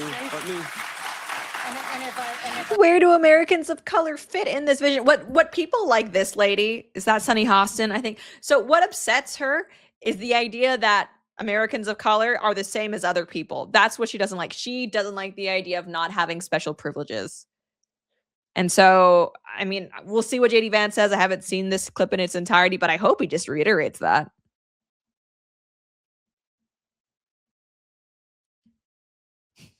Yeah, Chizzy G269 on Rumble. Entire bloodlines ended trying to free Black slaves. Not enough. Not enough. They need their special Black-only voting districts. Since October of last year, there's been something like 6,668 refugees allowed into the country. All but 3 were white South Africans. So, first of all, why is that bad? America is basically the only country that I'm aware of that is taking white South Africans. These are people who also are Christian. So, you know, the rest of the world, specifically the third world, for years, they've been able to just flood America. Why is it so bad that the Trump administration is saying, like, hang on, let's stop that? Especially since, like, it's not like there's like targeted genocides in places like Somalia. It just being an overall bad country shouldn't grant you refugee status to be able to pick and choose and shop wherever you want to go. South Africa, like, it's actually, they're being racially targeted, the Afrikaners, the Boers. No one else is taking them. Why is it a bad thing that America would take them, right? Based and blind on kick, we love our South Africans, right? I've not seen reports of, you know, South African refugees molesting anybody, committing crimes. Shouldn't you be happy? Like, you're so pro-migrant. Shouldn't you be happy the South Africans are here? I'm very skeptical of that number because we have a lot of different immigration pathways in the United States of America. But let me just address Whoopi's point. Look, first of all, you asked the question, and maybe you don't believe this coming from me, but I think everybody is welcome in our political coalition. Frankly, even if you didn't vote for us, everybody is welcome in our country so long as you're an American citizen with the duties and the legal obligations and rights to be here. But Whoopi, let me just give you an example of this. Okay, so you say that we're anti-minority or anti-black. No, I didn't say that. I asked. See? Well, okay, fine. Be fair. Don't stop. Yeah, I mean, why would JD Vance assume that this very leading question by Whoopi Goldberg indicates the fact that she does think the Trump administration is anti-black? Ridiculous. Funny stuff with me, man. Don't get me in trouble. Don't start no stuff with me. But I misinterpreted your question, but let me answer your actual question there. What I'm saying, I think, okay, look at Washington, D.C. One of the most democratic and one of the blackest, by share of population, blackest cities in the United States of America, has seen a radical decrease in violent crimes and sexual assaults and in murders. We have tried to take the crime issue seriously, in part because we believe everybody, whether you're black or white or rich or poor, deserves to live in a safe neighborhood. why was Yes, 100%. And like that's something that I've talked about a lot too. Like, you know, left likes to call everything a human right: food, housing, healthcare. Safety actually, unironically, is a human right. So like when I complain about crime and I bring in like disproportionate black crime, it's not just to hate on somebody, right? It's because if you're in a black neighborhood and you're subject to this crime, that's not fair for you. You also deserve to be safe. I don't think it should just be like a treat for black people once they make enough money and they can move out of these neighborhoods to be safe. I think literally everybody should be able to be safe. Why does the crime? Where does the crime step in? This is not about crime. This is about lost their jobs. Rights. This is about human Sonny, rights. What you're saying is. Whoa. Okay, conservative liberalism. Safety isn't a right, and it's antithetical to freedom. Self-defense is a right. No. Safety, as in not being attacked, that actually is a right. You have a right not to be attacked by anyone. Okay, that's in keeping with libertarianism and the non-aggression principle. Like, if you are aggressing upon me, you're making me unsafe, you're like whatever, you're violating my human rights. Like life, liberty, pursuit of happiness, right? The human rights, life, it's a big part of that, right? A pursuit of happiness, also sometimes, you know, life, liberty, property. You deserve to be safe and your property deserves to be safe. Both of those things are human rights. And one of the few legitimate rights of the government, if you ask me, is enforcing your right to life, liberty, and property. We got to do more on the economy. And Black history has been erased from public spaces. Black history is not erased from public spaces. We do have to get to Iran when we get back. And it's so interesting how like people like Sunny Hostin, they can't see Black history as part of American history. You know what I mean? It's always got to be its own distinct thing and probably always come with a side of racial grievance. Why can't it just be part of American history? Like it's all about the division. But anyway, I'm glad that JD Vance did this. I mean, I would love to see someone like Matt Gaetz on here. Yeah, she has no examples of how Trump is actually stigmatizing Black people. She just wants to complain about it.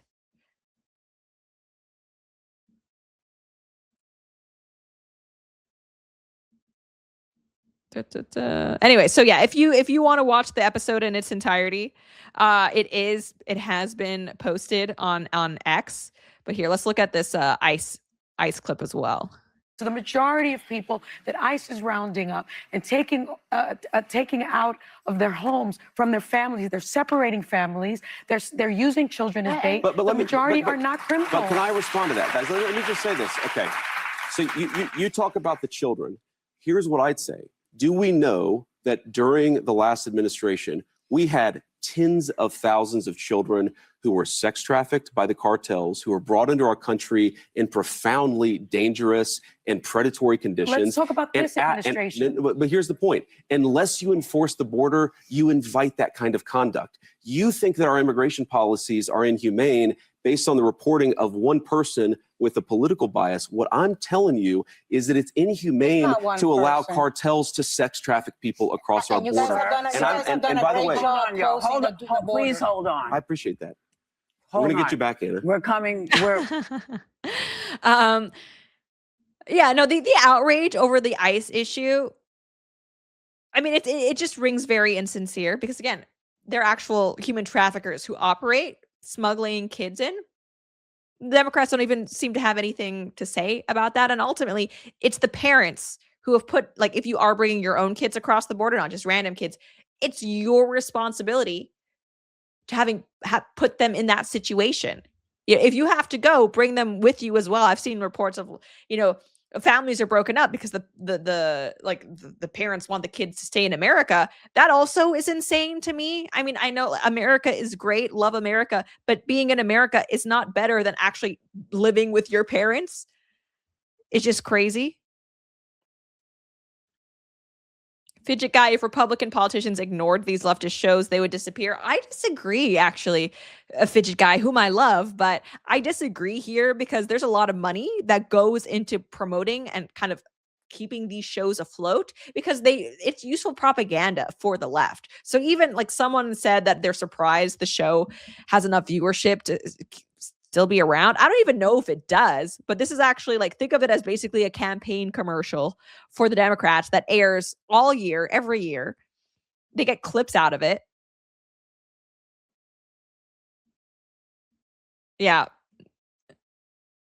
And so apparently most of this is just all of them attacking JD Vance from what I've seen. I don't think they even pretended to have any lack of bias here, which is, I mean, fine. I guess I appreciate them for just being upfront about it. Progress on that point. He just said he loves the inflation. What he said, Anna, what he said is that he loves the fact that the inflation is going to come down when this war is over. That's what he said. That's not what he said. That wasn't a direct. Are you his interpreter or? Progress on that point. He just said he. I don't know who I hate the most out of the View hosts. Hate is a strong word. I do think it applies here. Sunny Hostin, unbearable. Joy Behar, unbearable. Whoopi Goldberg, unbearable. Anna Navarro, unbearable. Those other two women, I don't really know their names. Yeah, so we also have the View people accusing Trump of being like a pedophile. Which is so simultaneously you're complaining about ICE, oh no, the kids, I care about the kids of illegal immigrants. I care about the women who were trafficked by Jeffrey Epstein. When it comes to actually keeping people safe by, closing the border, deporting criminals, these people have nothing to say. Their only consistent value is just hating whatever Trump does. That's it. That's basically it. Things you see in the Epstein emails is that Jeffrey Epstein hated Donald Trump and that Donald Trump literally reported Jeffrey Epstein to the police. That's one of the things that came out of these files. They were best friends for about a decade. And remember, he signed that Transparency Act under duress when some Republican women, congresswomen like Lauren Boebert, like Marjorie Taylor Greene, did not give in to his pressure of not signing. He brought Lauren Boebert into the Situation Room to pressure her into caving on not voting for that bill. So let me respond to that. So that's all true. Let me respond to that. So number one is, yes, Donald Trump, he said this. He knew Jeffrey Epstein back in the 1980s. He also threw Jeffrey Epstein out of his club when he found out he was a creep and reported him to the police. That's something that the media often misses when it reports the story. They tell the fact that they knew each other in the 80s, which the president himself admits. They ignore the fact that he narked on him to the police and led ultimately to JeffreyEpstein's downfall. To that point, Anna, the Republican Party. Well, it's one of the things that led to law enforcement investigation. But on the point that you made, it was allegedly over a real estate deal that they got into a fight over. But the email says actually he know each other. Okay, conserve liberalism on Twitch. Trump got into office saying he would deport violent criminals and securing the border. He got into office saying a lot more than just violent criminals, by the way. He promised mass deportations. So the idea that they only need to be violent, that's a standard that Trump did not himself set, especially while he was campaigning. He says the electoral mandate doesn't extend beyond that. Christian values don't support disrupting otherwise innocent families like that. Oh, I'm sorry. Whoa, whoa, whoa, whoa, whoa, whoa, whoa. No, okay. You bring Christian values into it. Let's talk about it.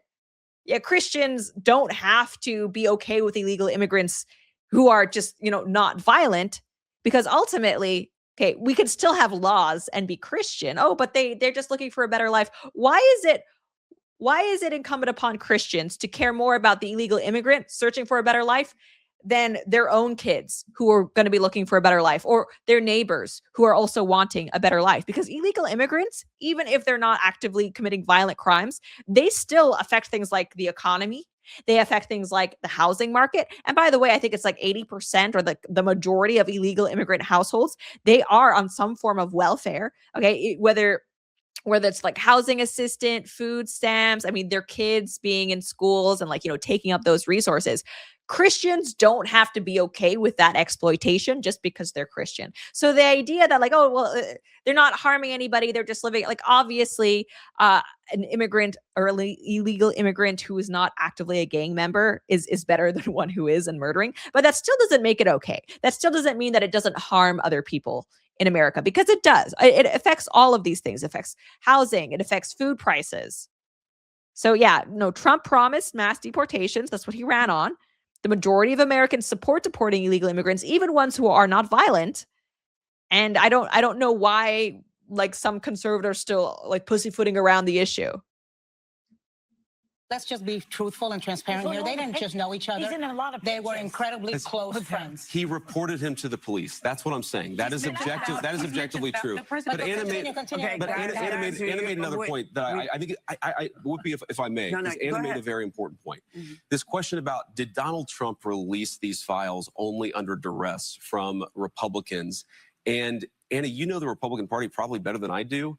The idea that Donald Trump runs around afraid of Republican congressmen as opposed to the other way around is kind of crazy. What was the bipartisan? It was Republicans and Democrats. But because the Republicans control the House and the Senate, particularly the Senate, you need the Republican sign-off. And I love how the View people and Democrats in general, they've just flip-flopped for now it's Republicans who are trying to keep the Epstein files hidden. Okay, Biden could have released them at any point. Right. And for a while Dems had Congress and the House and the Senate. Why the presidency? Why didn't they release them then? They could have. And also we saw repeatedly Republicans and Democrats in Congress voting against releasing it. So now all of it, basically most of what we know with the Epstein files, you can say that it wasn't done fast enough. It wasn't done cleanly enough. Still not enough. But any transparency that has been brought to the Epstein files has happened under Trump. Now, should there be more? Should there also be prosecutions? Yes, yes, yes. Should we rein in the FBI, who seems to actively trying to be covering stuff up? Yes. So we can still say that more should be done.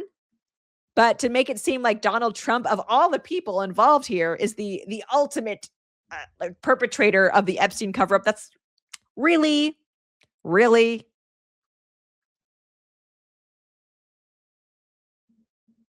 What the president did is, look, I will say this again. I was in there in the meetings. He was very frustrated that the Democrats were making this about him when he's like, look, I threw the guy out of my club. I am the guy who reported him to the police, or one of the people who reported him to the police. The president was frustrated about that. Absolutely. But he eventually came to say, you know what? Let's just get everything out there. Let's have this out in the public. And he actually called the senators. I was there. He called the senators and said, you know what? Pass this bill. I'll sign it. And that was it. Let me follow.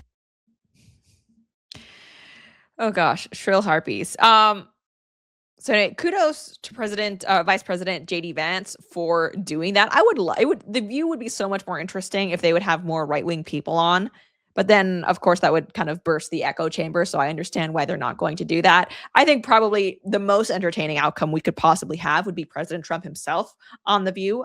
Would love to see Trump go head-to-head with Joy Behar and Whoopi Goldberg. Probably not going to happen, but we can dream.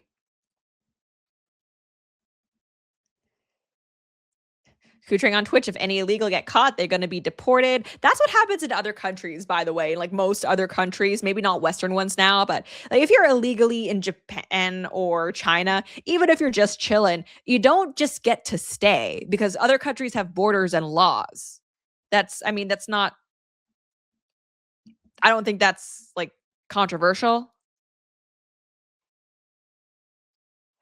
Okay, so now let's go over some disappointing news if you are a fan of the Chronicles of Narnia. So a while ago, it was announced that Netflix was going to be making some adaptations about the Chronicles of Narnia, which when I was growing up was a big part of my childhood. So great. Excited for that, I guess. But Netflix gonna Netflix. And so they announced that Greta Gerwig, who, by the way, is this huge feminist who did direct the Barbie movie, which ended up being like an hour and a half or 2 hours of feminist propaganda, they gave the project to her. Automatically red flags, right? That's not good.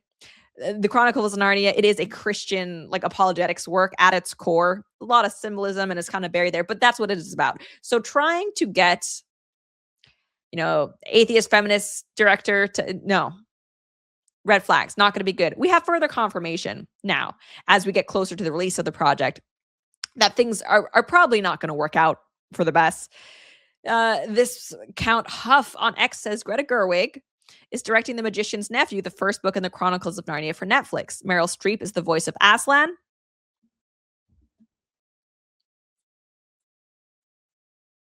Don't like that. Don't like that. And it's not that I dislike Meryl Streep. I think Meryl Streep is very talented. She's a great actress. However, if you kind of look at what Aslan represents in the Chronicles of Narnia, again, it's kind of like a Christian allegory. Aslan is the God figure. Okay? It's the big lion who comes, he saves the day. Gender bending him. Again, first off, if you're gonna adapt something, don't do these like whole gender swaps. But especially don't gender swap the God character. What are you doing there? Gets worse. Frank the cabbie and his wife Helen, the first king and queen of Narnia, have been race swapped to black. Why? What is the leftist obsession with black people?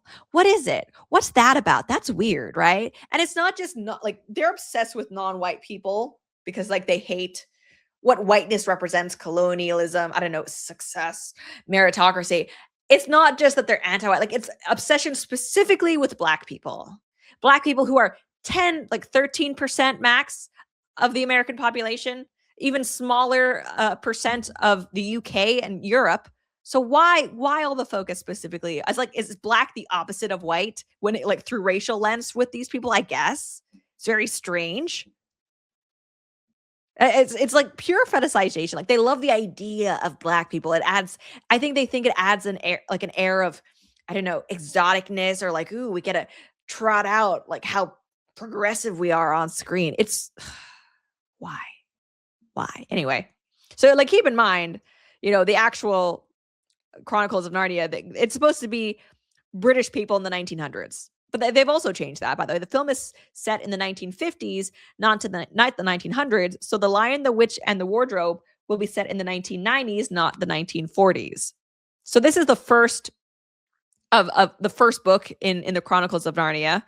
And so in actual C.S. Lewis world, this is supposed to happen in the 1900s. And then you fast forward, Lion, the Witch, and the Wardrobe happens in the 1940s. Now they've put everything 50 years forward for some reason. So now the first book is going to be in the 40s, and then later books like The Lion, the Witch, and Wardrobe, those are going to happen in the 1990s. I don't know how that's going to work out because I don't know if you guys have read the Chronicles of Narnia.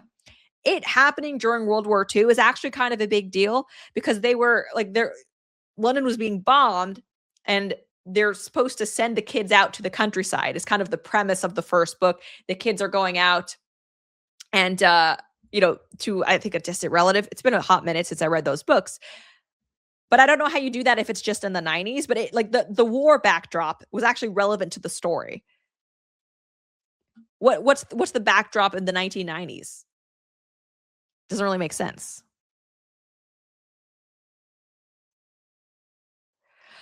Anyway, so obviously, as you might expect, reaction to this news it's not been positive. Says none of this makes sense. The entire impetus of being in the country estate was being sent away to the countryside due to the bombing of London in World War II. Yeah, good point. All the Christian allegories, someone says, are going to be taken out, aren't they? Yes. Okay, so there even are reports as well that all the native Narnians will be black. Why? Why? Okay, so apparently Meryl Streep is confirmed to be in the movie. Netflix hasn't confirmed she's Aslan, but Deadline is reporting it. So, like, I mean, this is going to be bad. This is going to be bad. And I think they're going to try to say that anyone who opposes all of these like new swaps, they're racist or sexist. And I just don't care at this point. Like, if Greta Gerwig wants to try it and tell some like feminist fantasy story, she could do that, right? She made the Barbie movie, which is basically that. That's fine. Don't take a beloved IP and wear a skin suit of it, trying to shoehorn your agenda into what is a work that already has a strong moral compass and message. Like, if you're not going to respect what the Narnia books are all about, just don't touch them. Just don't touch them. Just leave them be. But it's almost like they don't just want to piggyback off of the success of like C.S. Lewis, his books. It's almost like the subversion is part of the point. Like that's why they do it specifically. I used to think it was just kind of like an add-on. They just wanted to have something that was already popular, make safe money. I now no longer think that. I now think that they are specifically doing this. And I've seen this kind of like basically be proven with the Odyssey. But the point is specifically to take everything that you know and love and to defile it, to pervert it, to turn it on its head. That's what they get pleasure out of. So I wouldn't be surprised if Greta Gerwig, closer to the release of this, does all these interviews talking about how she actually has always hated it and wanted to change it and make it her own. A lot of these artists end up doing that. But it's a shame. It's a shame. I will still watch this to make fun of it and rip it apart. But I have no hope that this is actually going to be good. GG269 on Rumble, Lauren, you just described to a T what happened with Star Wars. Yeah, there are so many examples of this. So many examples.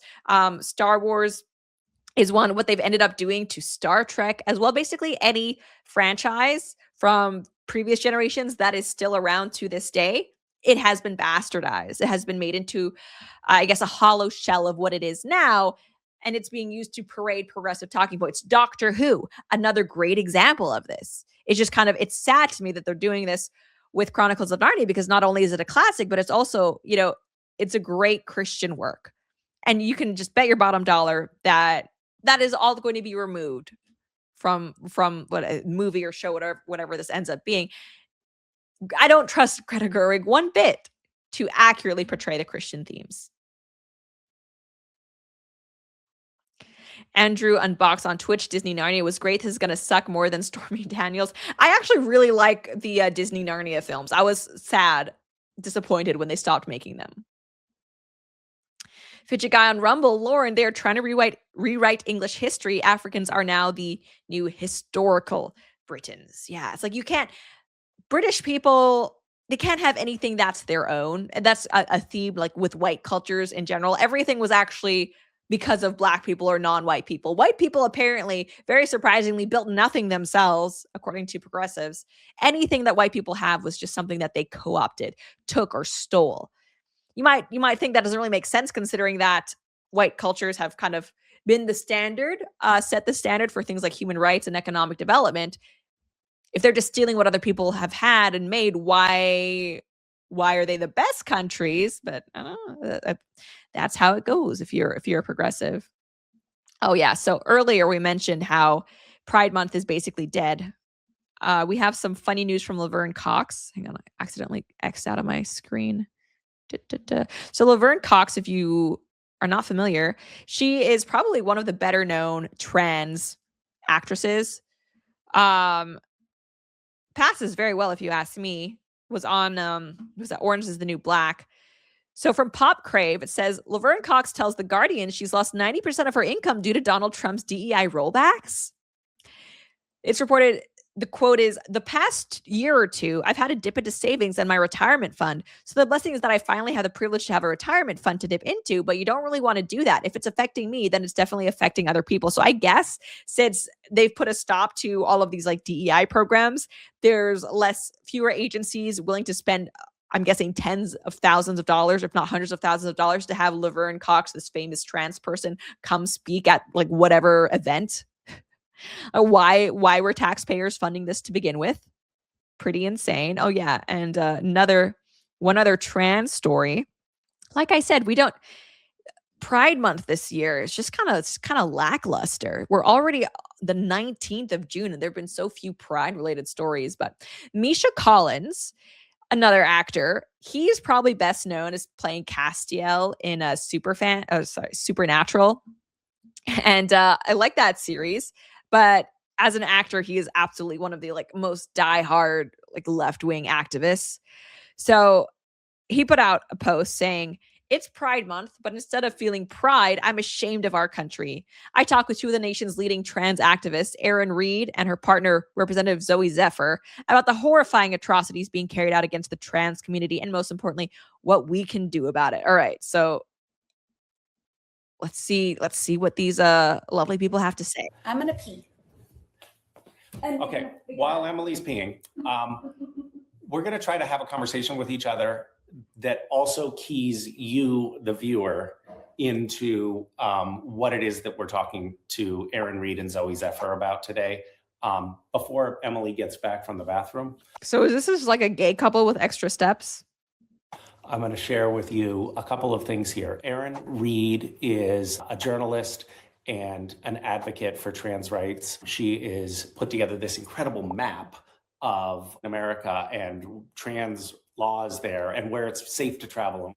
Safe to travel. Okay, so let's look at this. Texas and Florida looking real good. Tennessee, that's funny. Usually Tennessee is darker or considered worse by the activists. If you're trans. Where and it's safe her to wife, travel. Zoe Zephyr. Oh, they're probably talking about the bathroom thing. So apparently you're not safe to travel as a trans person unless you can go into whatever bathroom you want. Is a member of the Montana legislature. She is a leading voice for trans rights in America and obviously in the state house in Montana as well. But these two women are inspiring and really leading the charge of keeping trans rights on the front burner. And now here comes Emily. So last week, Kansas sent letters to people who have on their license a different sex than the sex assigned at birth. And they said, your licenses are now invalid immediately. You can't even drive. Well, that makes sense. So, when it comes to ID, the point is to identify people. That's why they're called IDs. People being able to choose whatever gender they feel like renders ID completely useless, right? You could have like the most butch looking man, but if he says, "Oh, I'm a woman," and you put female on, then like, what is the point of this card? Like, the point of the card is not just to satisfy or to indulge whatever delusions each individual may have, right? Maybe I think that I'm, I don't know, a 6 foot tall, 100-pound supermodel. Can my ID say that then? Because that's how I feel? No, right? Because that it wouldn't make sense. That would defeat the purpose of an ID. What if I don't like my name? What if I don't want to be called Lauren? I would rather be called Chloe. That fits me more. I'm not going to do any paperwork, but I just like the sound of that. Let me change my ID. Like, this is not what ID is for. IDs are not meant to affirm anyone's personal feelings. There's actually, like, we need them to be accurate to reality. To the DMV anymore with your license because it's invalidated. And also some bathroom components, which are, I think. Oh yeah, good point. Gosh, where did that comment go? Yeah, someone said like remove gender, replace it with biological. It's like, yeah, that's the thing. It's a good point. You can, even if you're progressive, a lot of people will say like, yeah, well, gender is different than sex. Like, okay, fine. Then let's just accept that when it comes to ID, we're talking about your sex. We actually want to know your sex, which you can't change. So ridiculous and scary and potentially really consequential for people. And you and I have talked about like not really understanding how is this a tool for what really are these types of attacks? And so it just feels infuriating and counterproductive on so many levels. And baffling. Right. Just baffling. It's like, what are we doing? Right. What are we doing? Okay. And it's so funny how when it comes to trans people, the line that the activists use is that like, we're being attacked, we're being denied our human rights, we're unsafe. It's similar with the Black activists. Like these progressives, they're so privileged that anytime you treat them like anyone else, they claim that they're being oppressed, right? No one gets to choose their gender, their sex. You go to the bathroom, they like whatever you're born as. This is how everyone else operates. But because they're not getting these special exemptions anymore in a lot of places, they view that as discrimination. Like, no, you're actually for once being treated like everyone else. It's just that you would rather be made a special protected class. Yeah, so I don't know. I don't know what we're doing there. But he's not happy about it. Oh yeah, Pokimane. She did a stream pretending to be a trad wife. Trad wife. I have to go milk my cow. Oh, her udders. They're so plump today. I don't know why being a trad wife would also make her British. But I guess that's what decades of situationships will do, make you desperate to try something new. In any case, I think we're going to call it there. Thank you guys so much for tuning in. It's been real fun. If you're not already, would really appreciate if you follow or subscribe, depending on what platform you are. Don't forget, if you listen to podcasts, we are on basically every single podcast platform. Would really appreciate a follow there as well. And yeah, I will see you after the weekend. Next stream will be Monday at 2 p.m. Eastern. Hope to see you there. And as always, if you see any stories you'd like me to talk about, feel free to tag me in them, especially on X. Live on X, most active there. Take care, guys. Until next time.